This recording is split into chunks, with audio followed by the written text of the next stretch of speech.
first known rules of golf were drawn up in 1744 by the Gentlemen Golfers of Edinburgh in Leith, Scotland. Since then the game has changed dramatically. Golf courses, equipment, and not least the rules. So where do I go when I want to learn about the rules of the game today? Well, I go to the Golf Rules Questions podcast with Blakey and Roscoe, of course. So sit back, relax, and enjoy this episode.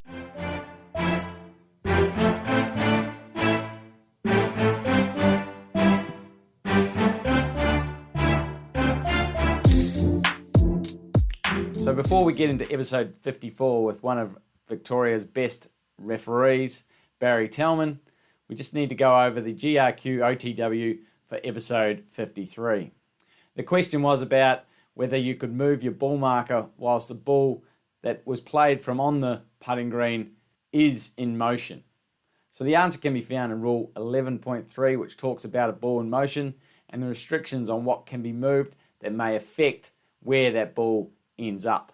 When there is a ball in motion, you cannot lift or move a loose impediment or movable obstruction, except you can remove a removed flagstick. You can remove another ball at rest on the putting green or other player equipment. Under other player equipment, you aren't permitted to move a ball marker that is being used to mark a ball anywhere on the course, including on the putting green. In moving the ball marker that could have affected where Stewart's ball came to rest, Ross incurred a general penalty under Rule 11.3. Hey everyone, episode 54 of the Golf Rules Questions podcast is back. New year 2022. Hope everyone is having a great time so far. I've recently got the COVID virus. So the last 7 days has been staying at home and recovering from that. Looking forward to getting back to my job at the golf club. For this episode 54, we have another fantastic guest, Barry Talman, who Barry and I have refereed many tournaments together so far and even gone away on some education rules nights and stuff like that, haven't we, Barry? Yep. So welcome, Barry, to the podcast. Thanks, David. Episode 54, and hope everyone enjoys the chat that we're going to have about how you got into golf rules and all the experiences you've had so far in this game. Yep, no worries. Well, if you want to know how I got into golf rules, it's quite an unusual route. I was playing in a club championship at Riversdale, and walking up the second next to our practice fairway, I backhanded a ball back onto the practice fairway, and one of the players in the group called me out for practicing and disqualified me. And not knowing the rules very well, I rang then VGA and spoke to David Greenhill, and David Greenhill, when he stopped laughing, said, that's not really a really good thing to happen. We've got a club rules night next Thursday. Would you like to do it? So I said, oh, yeah, why not? So I went along and did the club rules with David and scored sufficiently well that I went and questioned him on which one I got wrong and why. And we had a discussion about the wording of the rule, which ended up with him saying, well, next month we're doing a state level. Would you like to do that too? So within about a month, I'd done the state level, and within about 4 months, I was doing the Australian Open. So it was a pretty rapid ascent. And I've been doing rules ever since. What year was that, Barry? Oh, I don't know. It's got to be at least 25 years ago. So I was trying to work it out. It's got to be 25 years now since I did that. Yeah, wow. And hang on, take us through this one. So you backhanded a practice ball. Yeah, and one of the players in the group called me for practicing on the course because I'd hit this ball back to the practice fairway. And I was naive. 25 years ago, I didn't know the rules of golf like we do now, and I was naive enough to believe it. And what did Mr. Greenhill say when he fell off the chair laughing? He thought it was very, very funny and said, "Don't be ridiculous. You shouldn't have been disqualified." And then immediately took it as an opportunity to recruit somebody into the rules. So I said, "Yeah, no worries. I'll be in that," and went in because I'd come off umpiring hockey. and I was looking for something to do apart from hitting a ball badly. So it was a welcome opportunity. Do you see any parallels between refereeing hockey and refereeing golf? Oh yeah, absolutely. There's that, and I think that's what's made my pathway in this really easy. In that, in both instances, you're dealing with elite athletes, particularly at the higher levels, and you've got to realise that they're playing for particularly in professional ranks, they're playing for their livelihood. Elite amateur ranks are playing for a chance to play for their livelihood. So whenever they're in a situation that's going to involve a rule, apart from the simple ones, they're going to be under stress, and you've got to deal with it appropriately. And there's two things to rules. There's knowing some of the rules and being able to operate some of the rules, but there's also knowing how to operate with players. And I think that's where my hockey background has really helped. Yeah, I'm surprised. That's fantastic. How did you get into hockey rules? Well, I was playing, this is going way back, with the late Harvey Ashton when he was umpiring. Harvey, of course, just for everyone's knowledge, was a councillor for Golf Victoria and was president of Box Hill and passed away late last year. He was umpiring at the time. I was playing at Kew down on Willsmere Park on grass before they had synthetic surfaces, and Harvey didn't think much of my playing and I didn't think much of his umpiring. So we had a bit of a discussion, and it was pointed out to me that probably playing State League One was probably as far as I was ever going to go, and might I like to pick up a whistle? So they convinced me to start umpiring, and that led to quite a long time of working through to from just umpiring at local club level through to umpiring international matches. And oh wow! So did you referee at any kind of World Cup, Olympics? No, I didn't get to go to. We had a couple of really probably outstanding referees at the time on the world stage, so I didn't get to go overseas at any stage. I did umpire a number of internationals in Australia. Probably the standout was the a test match between Spain and Australia in Melbourne, where I was unfortunate enough to give a goal in the first minute of the game. Unfortunately, it was to Spain. And as I ran back to the centre, I was thinking, there goes my umpiring career. But it didn't transpire that way. But no, I did a series of Australian. In those days, they had the senior championship, which was run like a carnival. And so you'd go interstate. I think I umpired in every state except Perth. So that was a fantastic time. Oh, wow. And so when did you give up the boots or hang up the boots for hockey umpiring? That would have been early to mid 80s. And so, the transfer to something else with rules in it was quite sensational. Of course, what got me really into rules too was, apart from doing the rules thing, was it came round. I think I might have done I think I actually might have compressed that. I might have done the club level in about March or something, and the state level was in September. But in between, there were pennant finals. And I said to David Greenhill, can I go down and watch one of the pennant finals and see how it's done? And he said, yeah, go on down and talk to Ron Budge, who was the doyen of Golf Victoria at that time. And Ron Budge walked up and said, oh, you've done club level and you're going to do state level. He said, yeah. I said, yeah, so can I follow one of the referees? And he said, no, you can do number 4 match. Yeah, and do it. So I did, and that was really the introduction to actually participating as a referee, I think. Just thrown right in the deep end. He threw me right in the deep end. Fortunately, there was no real problems with it, but he threw me right in the deep end. Yeah, wow. Well, can you remember the Australian Open venue that you first went to? Where was my first one? I think it might have been Royal Adelaide. Okay. I did Royal Adelaide. I know I refereed at Victoria the year we had the problem with the green. Some of the memorable ones where they had to stop play, they abandoned play because of the pace of a green. I still remember standing on the 15th tee with O'Malley, Baddeley, and Charles Howell III, saying, "Guys, we've been told to hold play here," and there was significant discussion ensued, and Trevor Herden was required. to sort out how the players felt about what was going on, and subsequently play was cancelled.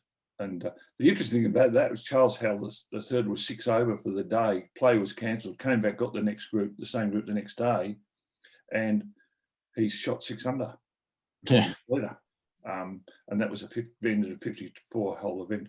I did the Australian the year that Arnold Palmer came out for it. I certainly did Royal Sydney. That was that's a nice course, actually. Had to transport Mr. Davis off the course when he pulled a hamstring after about 6 holes. So yeah, I mean, a little one there. Stephen Leaney hit a ball over the fence, and one of the spectators tried to give it back to him, and he said, "No, that one doesn't work. You can have that." Which was typical Stephen Leaney. Did you actually? Mr. Shearer died recently. Did you referee any? I refereed Bob Shearer and Ian Stanley a number of times. In fact, I hope it's my memory correct. No, I hope I'm just making it up, but it's my memory that I was the actual walking referee on the infamous whether I hit the ball or not incident with Mr. Stanley, where he put the club on the ground behind it and said he didn't make a stroke at the ball. I didn't see what he did. I mean, you don't stand that close. But yeah, refereed Bob Shearer a number of times. He was fantastic, lovely bloke. Yeah, It's right. interesting that Peter Fowler, who was playing in those days and playing very well, is still playing the tour. He's actively playing the tour. He played the first 2 rounds this year before Christmas, and is playing really quite well. Yeah, we saw him and he made the cut at Moona, didn't he? Yep. I don't think he made the cut at Warragul. I don't think he did. That was a different. I think he found the hills at Warragul a little bit much. Maybe he just couldn't. Was he driving the greens like all the other young kids? No, I don't think he was. No, he's certainly not. He was okay off the tee, but he wasn't that long. No. That was pretty trippy to see how many people were. Oh, that was scary. I mean, that course. I mean, that course was short, but at the same time, they were smacking it. And that's the trouble now is that these kids can hit the ball so far that it's taking some of the courses out of championship play. Oh, even that course that we just saw for the Century Tournament of Champions. Yeah, Cameron Smith shot 34 under. His worst round was 8 under. Yeah, I know, yeah. Well, I've just watched girls this morning at Victoria at a motor nearly driving the 10th. Wow. And I mean, it's just taking it's really, I mean, gee whiz. So the guys are waiting on the green sometimes there. Driving the 10th, which is going uphill. Yeah, with the wind out of the east a bit, but they were just absolutely belting it. Wow. Yeah. That's huge. Yeah. So anyway. So we now you got into rules. How did we meet? Can you remember that, Barry? How did we meet? No.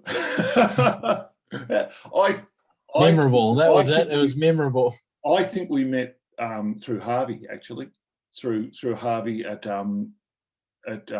Box Hill when you were doing things at Box Hill. But I don't have a clear recollection of it. Do you? No, I don't. But I do know that we've been away to run rules nights together and what we called club level before. Now it's level. Well, we don't. Level 1 is online, but it used to club level or level 1.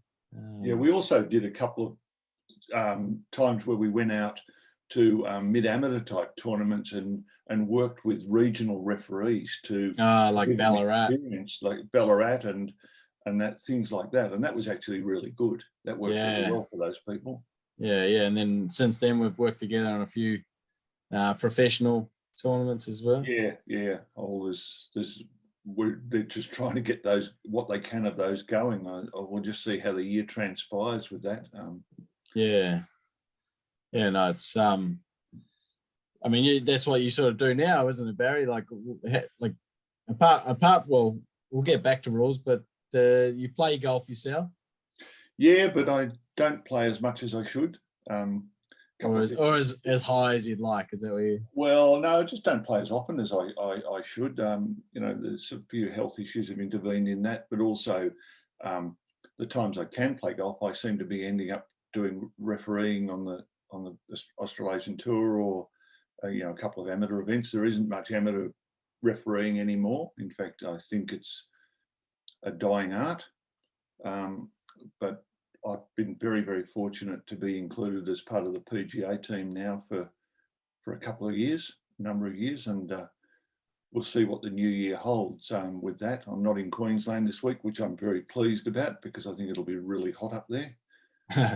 Yeah, middle of January. Yeah, not where I want to be in the middle of January, but come February, I'm supposed to be doing some more events. We'll see what happens. Yeah. What's your favourite event been of the last couple of years? Oh, funnily enough, I reckon my favourite event in the last couple of years was the WA PGA in Kalgoorlie. A really weird place to get to. I mean, it took 15 hours to get there. It took us an overnight stop to get home. Amazingly interesting golf course in that it's a green golf course carved out of red dirt. Really quite a nice course, and I got quite a bit of good experience there. Got thrown under the bus by the tournament director to have to go on in front of TV, and heard Brendan Goddard say, well, the player's arguing with the referee. We weren't. We were discussing where his relief should be. But it was quite an interesting situation to get into, because I was sitting beside the green with Scotty, and he said, no, go on, get on the green. You can go and give this ruling. And the TV was there and everything. It was a great tournament, actually. Yeah. Are they doing that again this year? Where's the WA? Yeah, there's supposed to be a PGA in Kalgoorlie and the WA Open. They're meant to follow on from the New South Wales run of events. At the moment, the way I've heard it, there's going to be TPS Rosebud, then Vic Open, followed by TPS Murray at Cobram Barooga, and then TPS Bonnie Doon, then one in the Hunter, then back to the New South Wales Open, and then it's meant to go to New Zealand for 2 weeks. But I don't know. I can't see how that's going to happen with our current situation. And then it's meant to go to Kalgoorlie and Perth for 2 weeks, and then Darwin. I can't see that happening either, because Darwin shut their borders again. Yeah, right. So yeah. So I don't know. I'll just wait and see where we end up with any of that. We might not even end up in New South Wales yet. Who knows?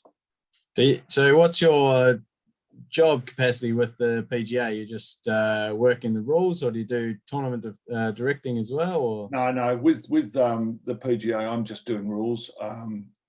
Depending on what they need me to do, I'm general dog's body. I might go and put the tees out. I might do the pins on 1-9 if they need me to. But generally speaking, my job is inside the ropes, not in the office. And I'm out there all day doing the rules. That's what a lot of people don't realise. And I don't know whether you've said much about it, but when we're out there from the first ball hit to the last ball finished for the day. So that can be 12, 13 hours. And that's the job. You're responding to rules. And as you know, most of our time is spent marshalling play, I'll put it that way, keeping a check on times and where people are and that we get through, particularly if television's involved. Have you been doing some much marshalling this season, or have you found that, did you find that times got a little bit better at that course that was so short? I reckon the Australian PGA Tour have got their times under control. I think the players are really aware of it these days. You drive up in a cart and the first thing they will do is saying, hang on, are we okay? So they're thinking about it. And I think the PGA Tour Australia have really got their times under control, and the times rarely blow out. Every now and again they will, but they'll blow out because of a weather event or something, as we saw at Warragul. And when you get that weather event, your timing sheet goes out the window. But the rest of the time, I mean, it seems to be they're pretty solid. I'm pretty impressed with the way that works. What are some of your favourite experiences that you've had on the giving rulings or on the tour so far? I think walking at the Grand.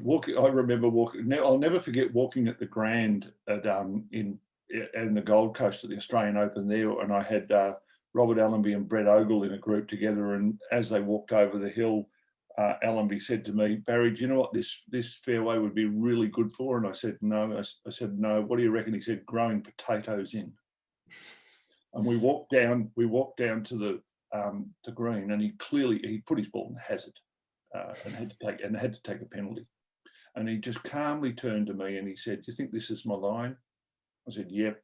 And he just stepped back from where he wanted it, dropped the ball, and got on with it. And for a man who can have a reputation of being a little prickly, he was fantastic. But speaking of the same player, probably my best ever experience at one of these tournaments was the Australian Open at Kingston Heath, where Robert Allenby set the course record. And he was going along okay, and he was on one of the greens, and one of the cameramen swung one of those boom cameras over the top of him just as he went to putt, and he froze. And I was close enough to the green, fortunately, just to go quietly, "Robert, I'll deal with it." And he just nodded his head and stepped back and went on with his putt, and he canned the putt.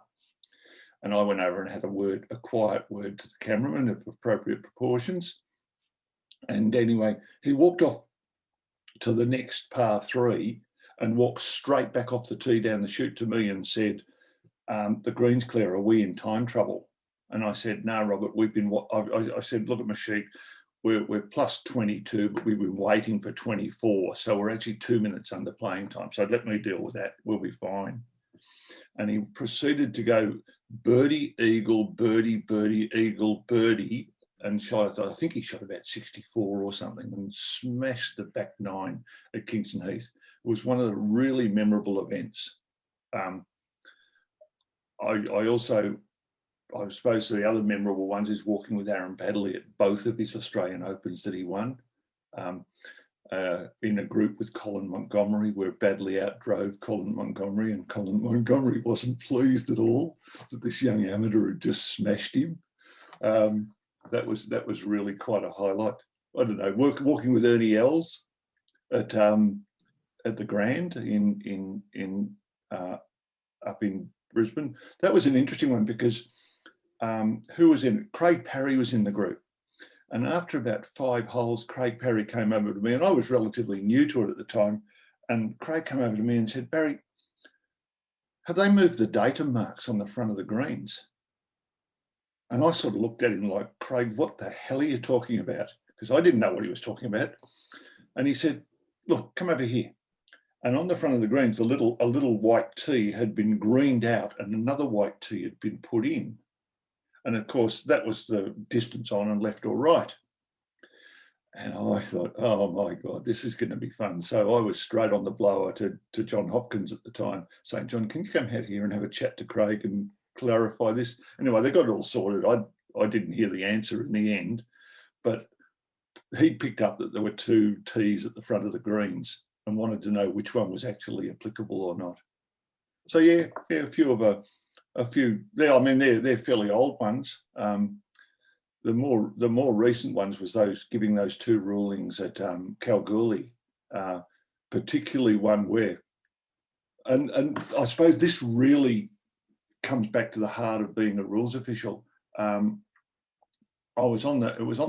it was 15th at Kalgoorlie on the back, and I had the back 9 for the last day, and Scotty and I were sitting beside the green, and the 2 players were going head to head. There was a shot in it, and one of them was Felton, and Felton had put his ball on the green, and this green had a real problem on it that Scotty had put a white line round, and we decided needed to be GUR. But the area next to it was probably nearly as rough, but not as bad. In hindsight, it's easy to think of what you would have said, but it didn't have a line around it. So I've gone over to Felton, walked on the green as Scotty told me to. This is where I said earlier, he said we were having an argument. And he said, "Where do you reckon my nearest point of relief is?" And I said, "It's over here." And he agreed. And he said, "Now, what about all this other stuff intervening between me and the ball? Why can't I have relief from that?" And I'll openly admit the only thing I could think to say was Scotty didn't put a white line around it. So, and he goes, "Oh, fair enough," and puts the ball down and puts it. But it was just, as I walked up, I thought I should have done better than that. And then we get to the next hole, and both players in contention needed rulings on the green. And so Scotty's gone again. "Nah, go on, get on there." And after I've come up, he actually said, "Look, I thought it was about time you got on PGA TV, so that's why I threw you in there rather than me." So anyway, they're quite memorable. Do you think, the players, professional players, how important is it to them that they play by the rules, uphold the rules? Because they don't seem to have much understanding of them. I reckon I might disagree with you on that. I reckon the players have developed over the last 15 years. Players understanding the rules has developed enormously. 20 years ago, when we were doing it, when Ian Stanley and all those guys were playing, they really resented us being there. They thought because they were the professionals and we were blow-ins at that stage, the scheme of having referees, trained referees, had just started, and we weren't particularly respected, and in some cases with really good reason. I'll say that openly. They didn't like us there. But as time's gone on and all these young pros have come through and got used to seeing referees and work with referees, they don't have a real problem with it. And I reckon these days the players know the rules pretty well. The reason they want us in there is they don't want to be penalised for a mistake. They'd rather have it certain. A stroke can make all the difference, or two strokes can shoot them out of the water. So they'd rather have us give a ruling, which this then stands, and they respect that. And also, I mean, most of these young players playing today, you and I have refereed coming through as juniors, so they know us. They know the guys at the PGA Tour. They know they're going to get a fair ruling, so they'll call in. They don't have any problem with it, but they do, most of the time, they really do know that they know the rules pretty well. Do you think they know the rules, or they just want a free relief anytime? No, I don't think so. I think in fact players will go to enormous lengths not to get relief unless it's really warranted. I've seen players play balls where I'm thinking, are you out of your mind? Why aren't you calling for relief? But they'd rather play the ball than be seen to be trying to take advantage of the rules. I've got a feeling that the locker room is a pretty hard place to live if you're seen to be squibbing the rules or scoring or something else like that. Although you wouldn't see too many hanging out amongst the locker room at the moment just because of COVID and social distancing. No, but I'm using the locker room in a metaphorical sense rather than all in there together at the moment after a round. I see a lot of them, fly together, room together, drive together. Yeah, and there's a lot of open discussion between them, and it's, I mean, being off the course talking to them is just as much fun as being on the course talking to them, and they're very accepting, and we have a good chat, and that's one of the things that really draws me to doing the job, that we get to talk to players and get treated with respect by players too. So it's not just about the giving the rulings, getting out there with the book. No, hell no. That's a very minor part of it. I don't do rules with the PGA for being able to walk up and give someone a ruling. I mean, that's a minor part of the job. I certainly in my time at big tournaments, when we were allowed to do them, if I can put it that way, without going down that path too far, I saw my job with a big group was actually monitoring what was going on. So I was spending as much of my time watching what the gallery was doing and not letting anything interfere with play as I was giving. I mean, I walked 4 rounds at an Australian Open without giving a ruling. But the whole time, what I was doing with big galleries was watching what's going on and looking for that idiot over there that's got his mobile phone out that's about to get rung on it, sort of thing, or somebody walking where they shouldn't walk. I see that's the really important of rules of having a walking referee with groups, is being able to manage what's going on around the group. The rulings are few and far between at that level. And I think that's where it's all fallen down, is I think that's what's got forgotten in the whole process. How do you see the PGA of Australasia at the tour at the moment in Australia, taking a bit of a hit with not being able to, go through a lot of tournaments? They back on track now, or how do you think that's working? I think that the PGA are doing their damnedest to be able to have a local tour. I think Nick Dasty and his team are working incredibly hard to try to get tournaments up and have tournaments, to have enough tournaments for the players to play under incredibly difficult circumstances. The job is huge, and it's like a shifting minefield for them at the moment. So, as you know, I'm not representing them in any way, shape, or form, but I think they're doing, from where I'm sitting, boy, they're working hard to try and run the tour through COVID. They did incredibly well to get it in last year. I mean, we had the last year before we went into shutdown in January, they ran the Vic PGA and the Moona Classic, and they judged what was happening amazingly, and we ended up doing 36 holes in carts to get the players through the tournament and off the course and to the airport before they shut the borders. And the players got to the airports between about 5 and 7 o'clock, and they shut the borders at 8 o'clock. So, I mean, that's the sort of effort that goes into it, where they are and what they're doing. I think it's just absolutely amazing.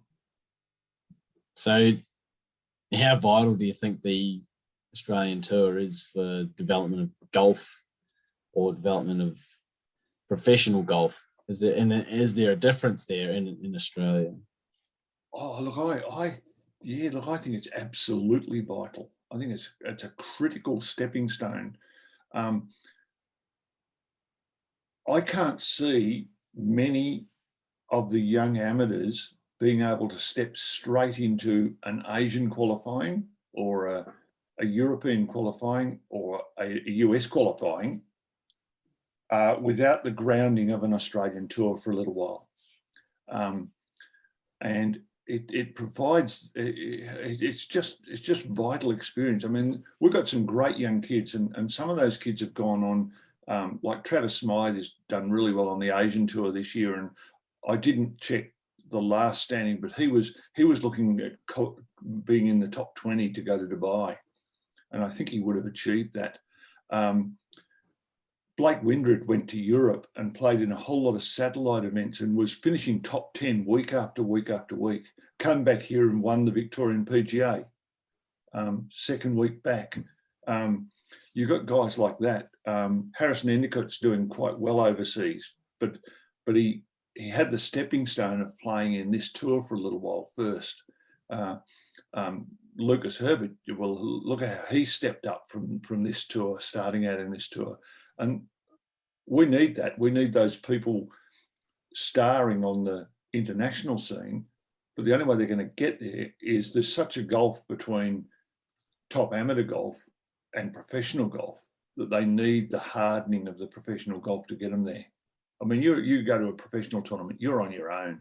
You've got to fight your way through. You don't make the cut, you don't get paid. It's as simple as that.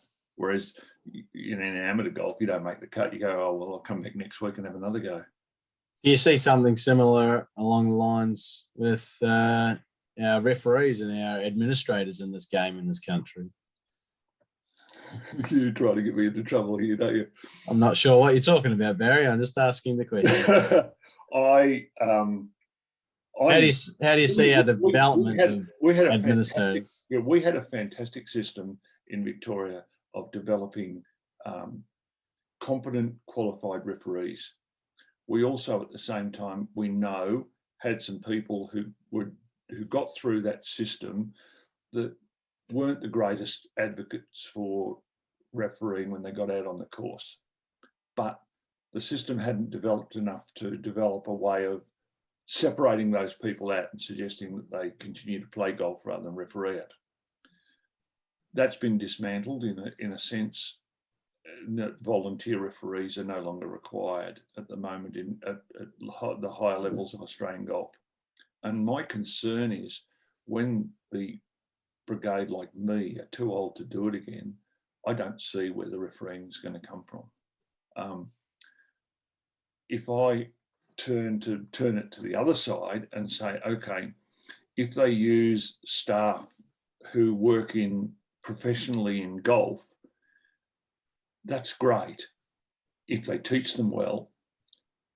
But if you look at the turnover of staff in golf administration in Australia in the last 2 or 3 years, it's been enormous. So you're training a whole lot of people to be referees. They're going to last for 3 years, and they're gone. And now so they just it just isn't there.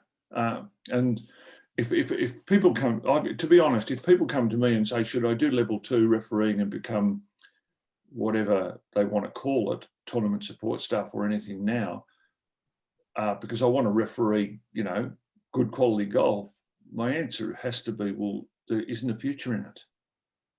There might be 1 or 2 get lucky like me and get a gig with the PGA now and again, but there isn't anything else. I mean, there literally isn't. The only events in Victoria for referees to actually referee at the moment are the Vic Amateur Finals, the Australian Master of the Amateurs, and the Riversdale Cup. Basically isn't anything else, because it's all done in-house and it's not using referees. Do you think it's important that we I think continue to have? Well, yeah, I do. I think it's a part of the game it's a part of the game that is as important as anything else. It's all part of the fabric. We aren't the game, but we're part of it. I know I'm getting political there, and so be it. It is a part of the game. You need referees at certain times. And you certainly need people who've got really good rules experience at certain times. And you certainly need people who've got good enough rules experience to teach other people about rules. And I think that's where we're falling down, is we've dismantled a system where we could be doing that. I mean, all those young bods that were refereeing at national level could have really done with some mentoring by the right people, I think. But anyway, then now I've got myself into real trouble. I couldn't get myself into any more, so it probably doesn't matter. Do you think there are enough, like you just said, there's sort of 3 main events. Do you think there are enough events to be able to, even if it's not those 3 events, the events lower than that, do you think there were enough events to be able to develop these administrators? Yeah, look, I think there were enough events to have people out doing rules at them. I'm not sure whether there was an economic imperative that I mean, I wonder how much of it revolves around the idea that they brought in an expense payment for referees, and therefore to have referees covering lots of rules was costing a fair bit of money. That's the only thing I can assume, because I can't see any other reason why you wouldn't still have referees at all those events. And if there's an economic imperative and say, well, we can't afford to pay these guys $40 a session, or whatever it was, because that's what it was, I think, and it's costing too much money, then you throw it open and say, okay, we're still going to have referees, but it's going to be on a voluntary basis. I think there's a lot of people who are happy to be referees. The idea of there's not many people like you and me that are happy to go there at 6 o'clock in the morning and leave there at 8 o'clock in the afternoon and do rules all day, like a la the PGA model. A la a professional referee as opposed to a professional referee, even if we're not getting paid as a professional referee. A la a professional referee versus a sessional referee who's a volunteer. But I still think those sessional referees who are volunteers are important, and they may do nothing all day except talk to other people about golf and talk to each other about golf and go back to their clubs with knowledge and experience. But I still think that's important.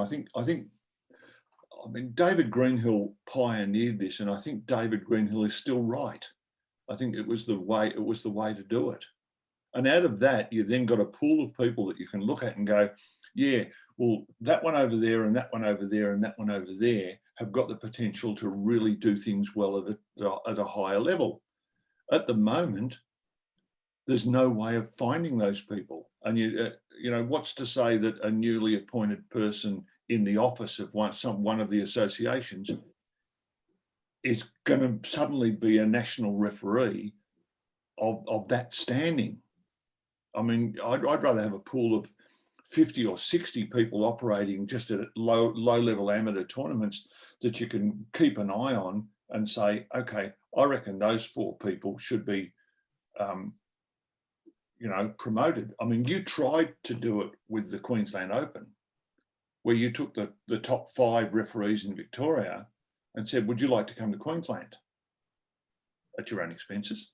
And were they top 5? I thought they were rookies. No, they were your they were your 5. Yeah, okay, smart ass. Yes, they were your top 5 in Victoria, and they still are. It's funny, it's the same 5 because the words got around that there's nowhere to go. And it used to be, the lure used to be that you could do at least the Vic Open. And if you got lucky, you might get invited to the Australian Open. But that lure fell over, and there's not, I mean, you can go to Vic Open this year and be a Walker scorer if you'd like.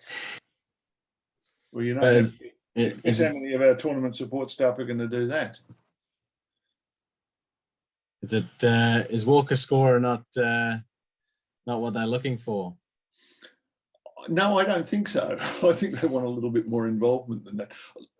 We happily walk score, no question about it. You know that for a number of years at the Vic Open, it turned to us scoring as well. And well, that wasn't a problem. It's interesting that they've asked for a Walker scorer since you and I have been involved in the tournaments when the players have been scoring themselves. Yeah, I don't get it because the players are going to be scoring on the nap anyway. We assume that they will be, or are they going back to the paper card? No, because it says only for leading groups. So I think that's, well, I'll get my invite, I'll get withdrawn, but I'm not going to do it anyway. So I wouldn't do it anyway. So I think that's trying to sort of a bit of an olive branch to the players. No, to the current tournament support staff. Right, I see. To get them involved at a better level than emptying the bins. Why do they call them to tournament support staff rather than rules officials? Well, I don't. You can answer that better than I can. Well, actually, I could answer that better than you could, but I want to understand, what is it? You know, I asked the question before about, you are you just doing rules when you go and do a tournament? But you've mentioned in a couple of your stories that you're so much more. A boom operator. You had to go and talk to a boom operator. You're talking to players about holding them up because there's a green that's running wild, and they actually had to abandon play, which does have a rules element to it. But it's also the playability of the golf course. Is there more to being, an administrator out on the golf course, working from 6 a.m. to 8 p.m. than just doing rules? What else is there that's involved? Well, you're when you're out there, if you're out there as a walking referee with a group, you're the manager of the group. Whoever's involved, you're the manager. You're the manager of what's going around the group. You're the manager of what's going on the course. You're the manager of deciding whether you need to have a play-up hole or whether a course has become unplayable. And you're reporting back to your tournament director saying, I think we've got a problem here, or there's a hold up over here. We've just suddenly hit 2 groups on the tee. So there's this whole management issue going on. So when you're in a cart doing it, you're just doing it on a bigger scale. You're managing the whole field of play.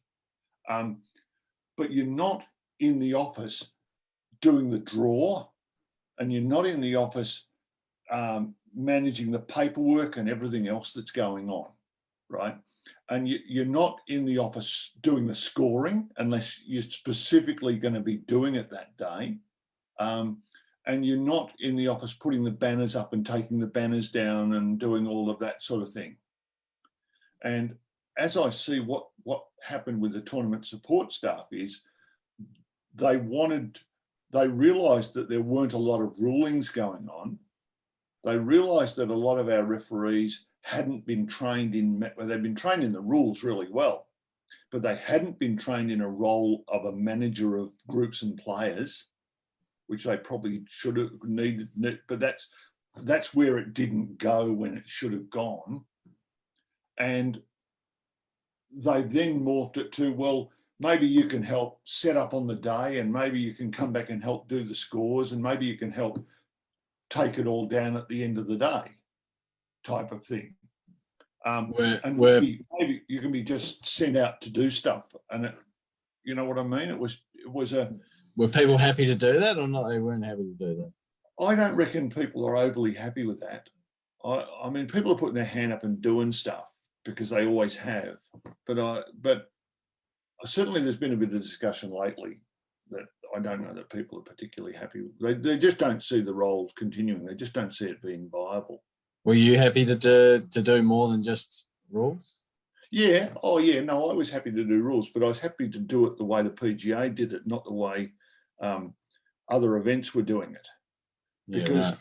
Because when I go to a PGA event, I'm part of the team, and I'm not told to do things in the sense that, can you just dog's body go and do this for us? You're part of the team, and if you recognise something needs doing, the team responds to it, and you're expected to know what you're doing. See, the other thing that's really important is that you are, as part of the PGA team inside the ropes, you're managing pace of play.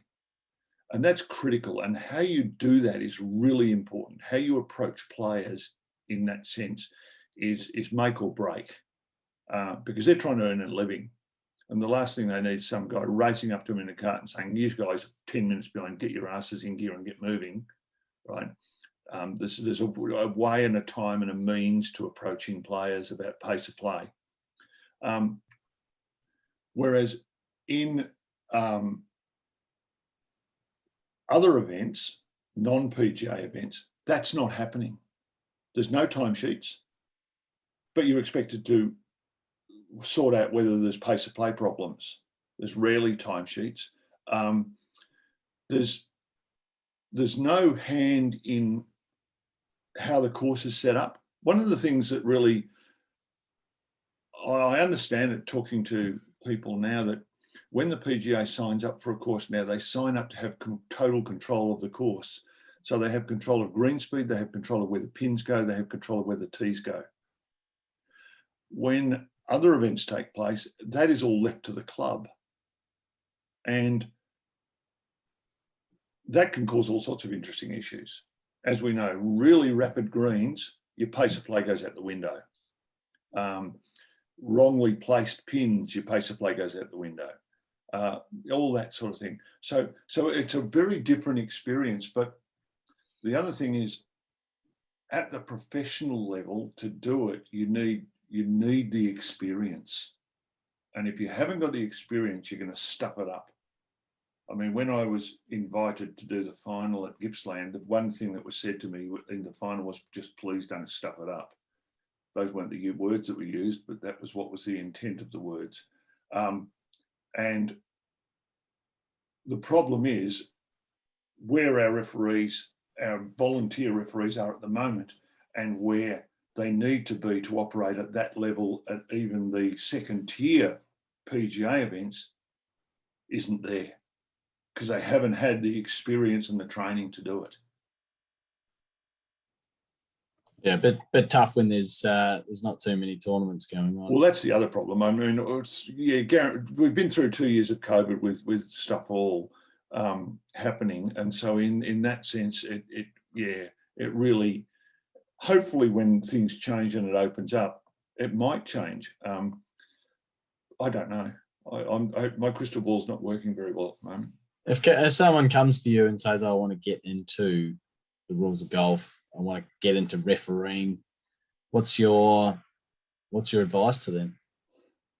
My advice is, okay, go and have a look at the level 1 online, have a play with it, see if you like it. If you're interested in it, then have a read up and follow through on it. Try and get some experience at your club, getting yourself involved in some rules situations at your club. Probably then contact Golf Australia, probably through Brian, and talk to him about possibly undertaking the level 2 course and doing the level 2 course, and then go back to your club or your local country association or something and see what experience you can get, where you can get anything from there. But if you think that you're doing it because you want to get to the Australian Open, it's not going to happen. Unless what, Barry? Unless it's just not going to happen. Unless you're a young person. Well, go and get a job. Go and get a job for one of the associations, and you might have a chance. You might have a chance. But if you don't do that, it's not going to happen. They got more of a chance of making it by playing to getting themselves there. I'd say that's a fair summation at the moment. Boy, I'm going to get into trouble over this. I can see now the trouble I'm going to get to. So why do you reckon I always ask these questions, why do you reckon the rules are important? Like, you know, it's interesting that you refereed hockey because obviously people play to the whistle. If you miss something, someone might have got an advantage and someone got a disadvantage. But with golf, it's different.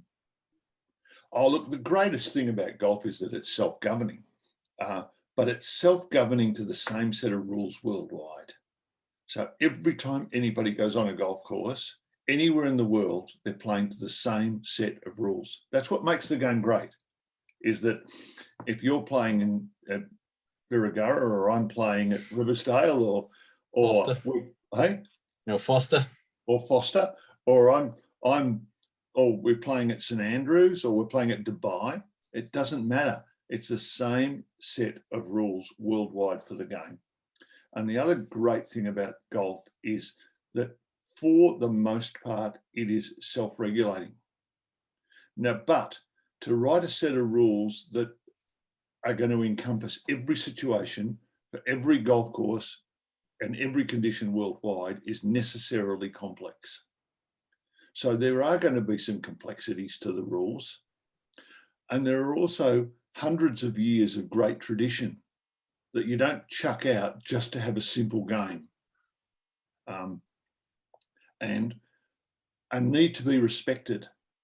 And I think you do need people who know the finer points of the rules, and you need people who particularly know the finer points of the rules and can explain them easily. And that's our role. That's your role. That's my role. That's what I see that. At the elite level, it's about fairness and equality across the course, that we're going to make sure that everybody who's playing in that field gets the same opportunity and the same fairness and gets treated in the same way. And that's, I mean, that was one of the arguments that was used to, if I can say, disband the state level rules program in Victoria, is that you weren't getting consistency amongst the rules officials. But that's like saying, no, I won't use that analogy. That wouldn't be appropriate here. That's not a reason to disband the program. That's a reason to get rid of some of the referees. You know what I mean? And it seemed to be easier to disband the program than it was to weed out the inconsistencies. I mean, one of the classic cases for me was one of the last Vic Opens we did. I was roving with the PGA, and I was on the back nine of the, I think it's the Creek course, and I was on 15, 16, 17, 18, and no, not Creek, beach course, 15, 16, 17, 18, and I got called out by one of the walking referees, and I got there on 15, and he said, "Do you think this is a rabbit scrape?" And I've just gone, and there wasn't one rabbit scrape, there were 40 rabbit scrapes. There was enough rabbit droppings to fertilise your garden. And I'm thinking, what is this clown up to call me out here to give a ruling on the simplest thing I've ever seen in my life? And the player's just looking at me as if to say, is this guy some sort of zombie or something? The player and I have almost burst into laughter. He couldn't make a decision on whether it was a rabbit scrape or not. And I've gone quietly, yes. Yeah. They get well, the good thing is, Barry, if he had doubt, he called someone in. Rather than just giving a free ruling for that cat's droppings. Yeah, but yeah, I agree with you. And it's something that I stress particularly at the Riversdale Cup, is that it is actually a strength to call the rover, not a weakness. But in that situation, why on earth was that guy refereeing? And I could honestly say, and I'll say it here, I drove straight back to the volunteer shed, and I said to Brian Hill, I think you need to remove X's license now. And give him the old Walker scorer job. Is that what just don't even let him near the place. I won't name names. Yeah, but anyway, yeah. But I mean, yeah, it is a strength. I mean, yeah. So we haven't even touched on the Riversdale Cup. That's a whole other ball game. Well, you're the tournament director at the Riversdale Cup. No, I'm the chief referee. Did you change your Riversdale title? has all sorts of issues with how they designate various people. The Riversdale Cup is a members-run event, and as such, the captain takes preeminent position in what goes on. And there's this a bit of toing and froing each year about whether the general manager is the tournament director or the captain is the tournament director, and what that actually means. But the reality is at the Riversdale Cup that all the outside the rope stuff is done by them, and all the inside the rope stuff is done by the chief referee. Right. Now, it took 15 years to get it to that stage. They had no rules stuff 15, 20 years ago at the Riversdale Cup. And we've got it to where, we've got it to where we want it. I shouldn't say I've got it to where we want it. And we're going around in 4 hours, 25 minutes. Groups of three. 4 hours, 25 minutes, rarely over 4 hours, 40, except for... a 6,000 metre course, 6,100? Yeah, about 6,000, I think, yeah, with a fair bit of bunkers and a lot of water. A lot of hills. A lot of hills, and I'm pretty comfortable with that. and some really good players. I mean, the young kid who won down at Gippsland the other week, he won the Riversdale Cup about 2 or 3 years ago. Yeah, So okay. it's good to see. But yeah, but we've developed that as a site of teaching referees, and got a panel of about 12 referees that come and actually sit out on the course and do what we do at the PGA. And it works really well. And it gives them responsibility, and they all learn. And as a result of that, there's a really good example of that. We've got one of our lady members who has only recently done her level 2, but stands out as a, you know, one of those people that you pick out and say, this one's one to work with. And she's doing a motor this week now, and I've suggested to Brian that she be added to the other group. I don't know what's going to happen there, but I don't know that she's going to be particularly interested in trying to run events, more develop her refereeing side of things. Right. And she's very, very good. And there's probably another one or two as well in the wings. So, I mean, that's just a really good opportunity to bring a few people on. Yeah, nice. And I'm bringing in all the outside people as well, which is good. Yeah. Yeah. Now, talking about a lot of tournaments, but if I ask you some specific rules questions, like what rules... I'll probably bugger them up. Well, actually, I was going to ask you what rules you'd change, and we'll get to that in a second. But I did want to actually, it just popped in my head. You know, you talk about we all play by the same rules no matter where we go. Is that the same, you know, amateur and professional rules are effectively the same, although there are, as you and I know, could be up to 20 changes based on local rules and terms of the competition, stuff like that. Yeah, the PGA hard card changes a few things. The actual PGA local rules on the day don't change much at all. They're very, they explain a couple of things for knowledge, you know, about where out of bounds is and things like that. Like what rabbit poo is. Yeah, no, where out of bounds might be and stuff like that. The one thing that's popped up on the PGA one at the moment is the model local rule about the ball spinning back out of the hole and hitting you. Right. Which is only a model. It's only in if you make it one, and the PGA have enforced that. The PGA also changed modify the rule on the use of distance reading devices, right? And that's for any tournament worth less than $1 million. Actually, that's a good point. Just want to explain that one again.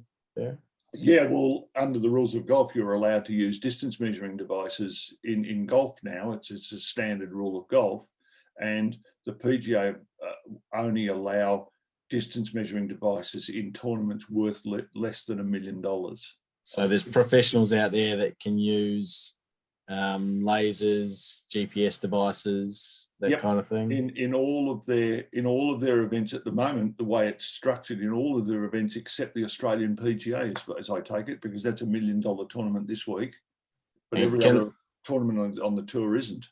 Can they share the information that they find from the laser with their fellow competitors?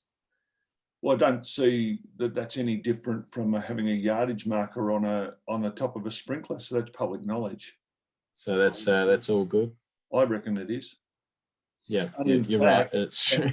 And in fact, not only that, that's what they use to work out whose shot it is next. That's right. That's right. And in fact, in match play, that's really good because you quietly say, "What did you get? What did you get? Okay, it's yours."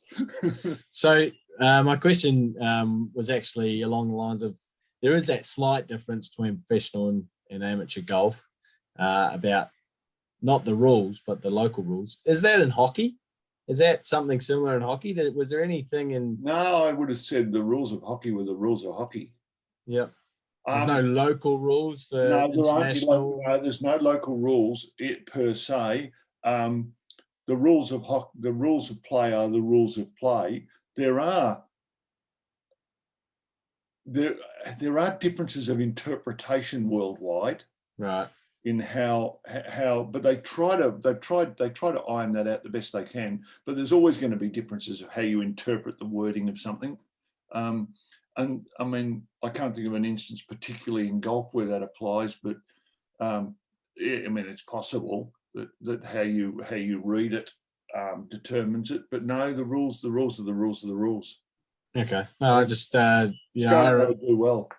I remember playing hockey a little bit back when I was a youngster, and I think it might have been done by the time I started, but there was a rule where you weren't allowed to swing the stick above your shoulder. Yeah, no, that disappeared. You're showing your age. Was that early 2000s that it disappeared? Oh, no, yeah, that was gone before that. In junior hockey it might have stayed, but see, there you go. So something like that might have been a local rule for certain. Yeah, it could have been. I mean, the sticks rule went with lace-up boots and roll-ins. Got you. You wouldn't even know about roll-ins, would you? Not roll-ins, but I do know lace-up boots. Yeah, no. Well, they used to in the days before you put the ball on the sideline and pushed it in, they used to roll it in. Ah, no, didn't know that one. By hand. Right. That's going way back to sticks and everything like that. I know. I'd keep my hand out of it if there's a hockey stick going anywhere near. Well, they used to stop penalty corners by hand. Oh, right.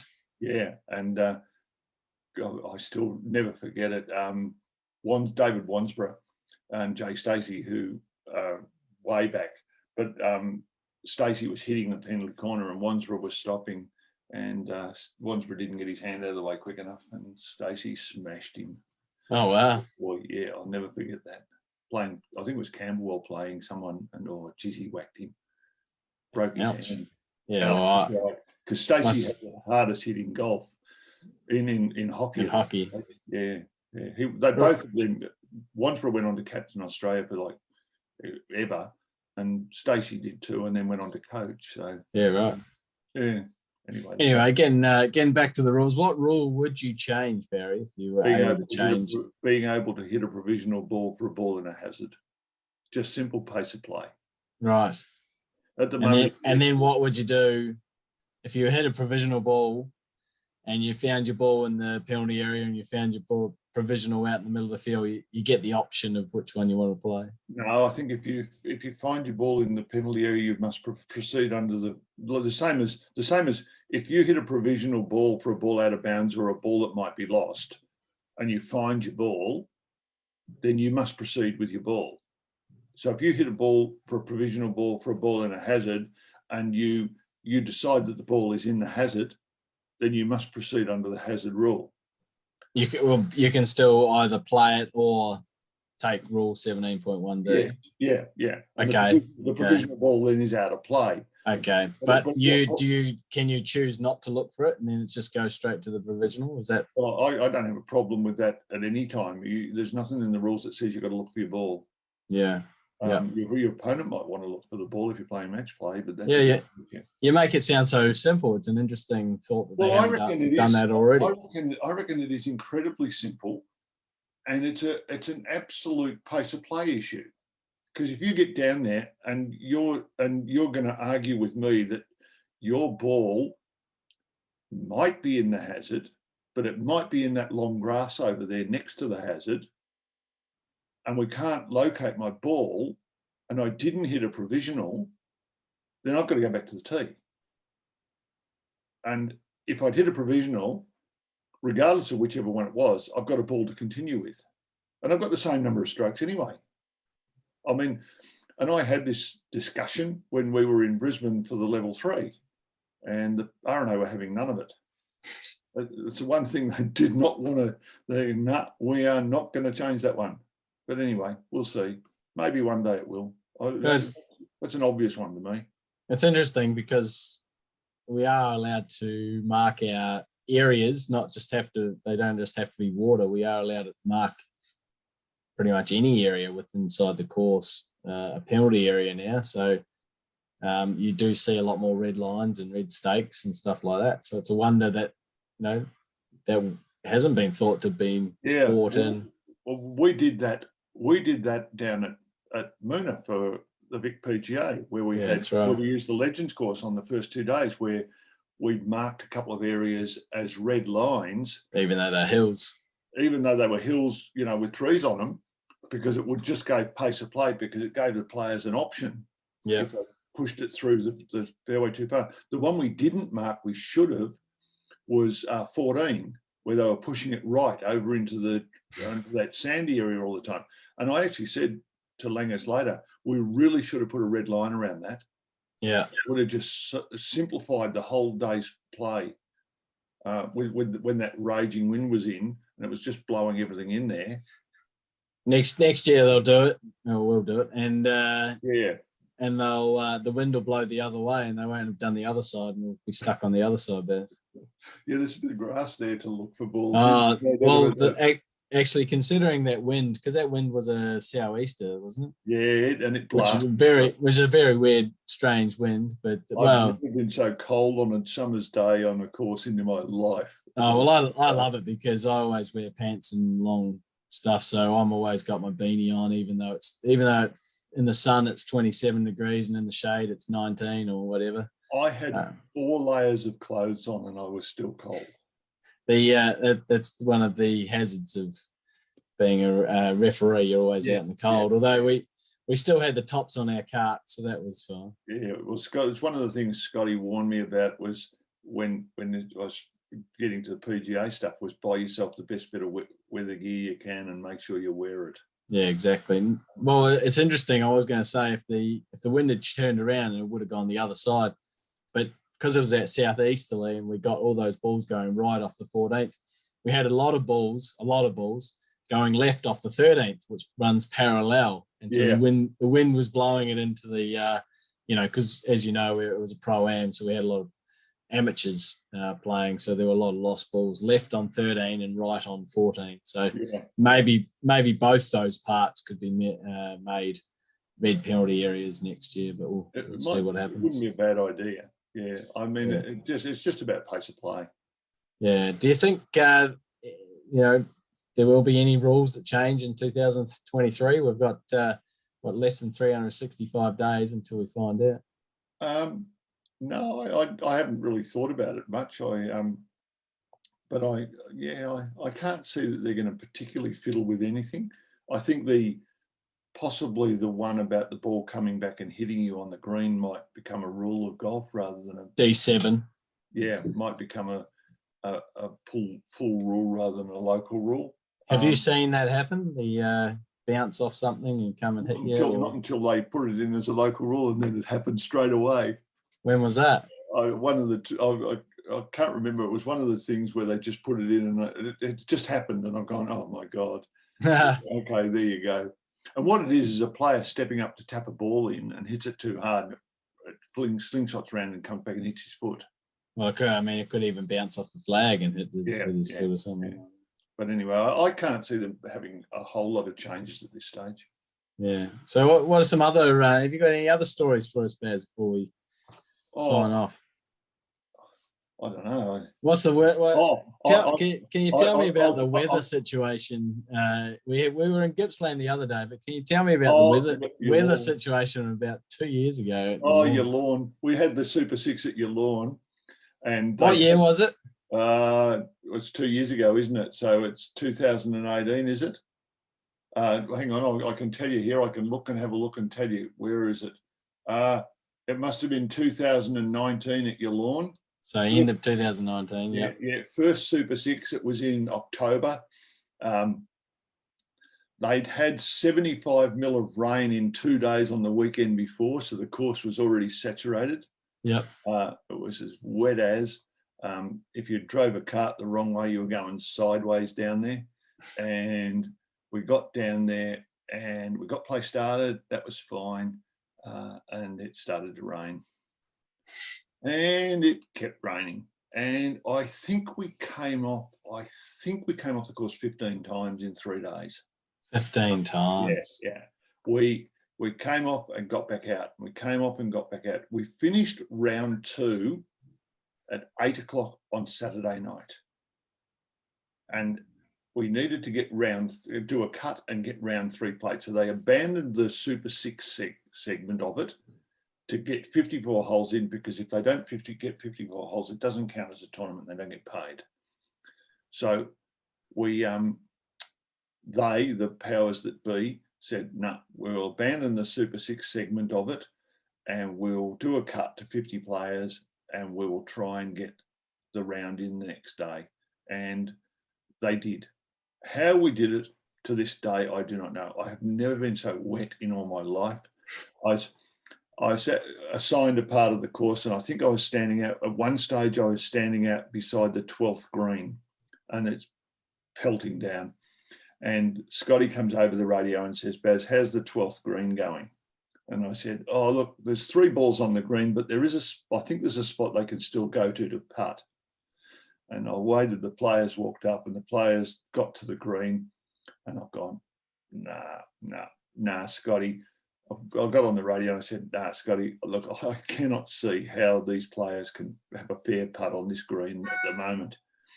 And Scotty goes, okay, everyone got their hooters, 3, 2, 1, stop play.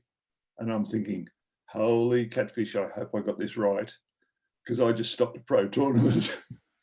And it was right. I mean, it just proceeded to come on down again, and in we went and out we went, and in we went and out we went for 3 days. But we got it done. I think they had another 75 mils over those 3 days. It just rained and rained and rained. And then when it started to rain at Warragul, I think a few people were looking up going, what is it with being down here doing a tournament? We saw it all coming again. Yeah, well, luckily that was on the Saturday when I'd already left. So yeah, it got a bit wet. I could tell you. It was the thunder, nice. the lightning. There's lightning, and they're saying, "Oh, the lightning's so many kilometres away. Oh, the lightning's so many kilometres away," and you hear boom, and someone goes, "Can you guys ring that siren, please?" And they did, and we were off. I've never seen the players move so fast. What, they were out of there. Yeah, wow. Yeah. I had that at the Vic Open too. I was right down the back of 11 with a ladies group on where we had a storm come in, and you could see that was on the Saturday about 2016. Wasn't it? You could see this storm coming in, and anyway, there was a flash of lightning, and my group took off. They didn't wait for the play to be called. The ladies just turned to me and said, "That's lightning. We're out of here." Yeah, I remember. I remember having to drive. I remember having to drive out to 11 or 12 or whatever, and well, the good thing about pick up some players and bring them back in. But it was such an interesting storm. The good thing about Warragul was that the members got in their carts and got out and got everyone in really quickly. So we didn't ferry people. I mean, we had one of those at the Vic PGA when it was played at Heritage one year. We had a pure blue sky and this little cloud in the distance. And half an hour later, this little cloud in the distance had come up the valley and was absolute thunder and lightning out of nowhere. Just came out of nowhere. And we had to come off then too. So, yeah, we have some interesting times. Yeah, weather certainly puts a... Yeah, we came off a bit of a dampener, you could say. Very good. Well, we came up at the Riversdale Cup one year for that one of those big storms we had, and we had hail the size of golf balls. And looking out from the clubhouse down the 18th, it looked like a ski slope at Mount Hotham. Yeah, wow. I've never seen anything like that. It ripped the course to shreds. Yeah. And David Mason, give him his credit, great superintendent. He got the course up and playable again. I don't know how he ever did it. It was just so much damage. Anyway. Right. Well, that's been fantastic, Barry. Thank you very much for sharing all of that. Now, do you have a rules question for episode 54? I'll pose a rules question for you. A ball lying in longish grass on a boundary where the boundary is marked with a white line, and the ball doesn't appear to be touching the ground.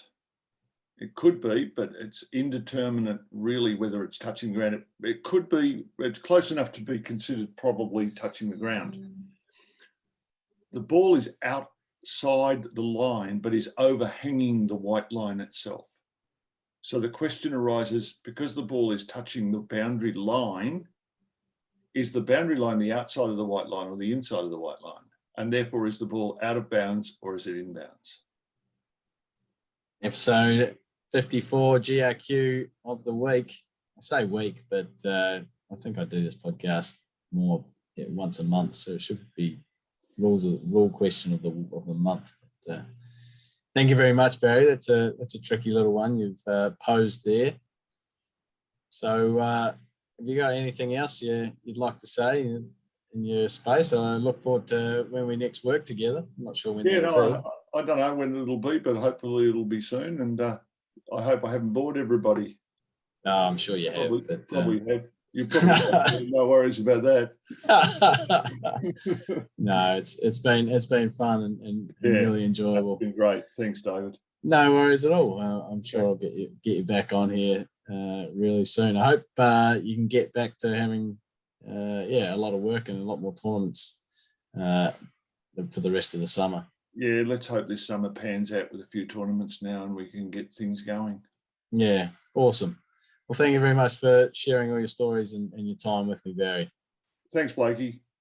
Cheers, everyone.